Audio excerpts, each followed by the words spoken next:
তো গাইস, আমার 28 দিনের চ্যালেঞ্জে এটা 8 নম্বর বলো।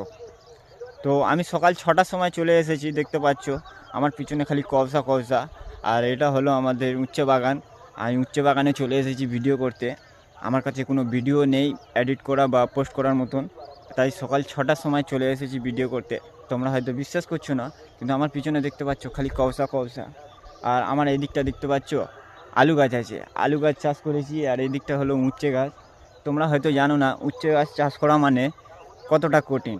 যেরকম একটা ডেলিভারি বাচ্চাকে মানুষ করা, সেরকম এটা উচ্ছে গাছকে মানুষ করা।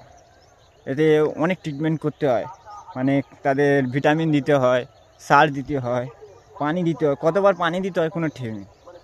মানে অনেক পরিশ্রমের পরে গাছে ফল ধরে। আর সেই সব ফল মানে আমাদের কাজে লাগে। কাজে লাগে কীরকম? যেরকম আমরা চাষ করাতে অনেক টাকা খরচা করি, তো ওরকমই আমরা উচ্ছে বিক্রি করে আমাদের পরিবার চালাই। তো চাষিরা অনেক কষ্ট করে। তো চাষি ভাইরা যারা আমার ভিডিওটা দেখছো, তোমরা হয়তো বুঝতেই পেরে গেছো যে উচ্ছে বাগান চাষ করতে গেলে কতটা কষ্ট হয়। তো আমার এদিকটা দেখতে পাচ্ছ আলু গাছ লাগিয়েছি। তো আলু গাছেও অনেক কষ্ট করতে হয়, 10 বার 12 বার পানি দিতে হয়। আর উচ্ছে গাছে অনেক ট্রিটমেন্ট করতে হয়। যদি ট্রিটমেন্ট না করতে পারি তাহলে উচ্ছে গাছকে বাঁচানো মুশকিল। যেরকম একটা বাচ্চাকে মানুষ করতে হয়, সেইভাবে একটা উচ্ছে গাছকেও মানুষ করতে হয়। তো গাইস, আমি বেশি কিছু বলবো না।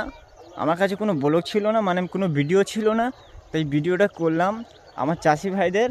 যে আমি সকালবেলা চলে এসেছি যে ভিডিও বানাতে, আমার কাছে কোনো ভিডিও ছিল না।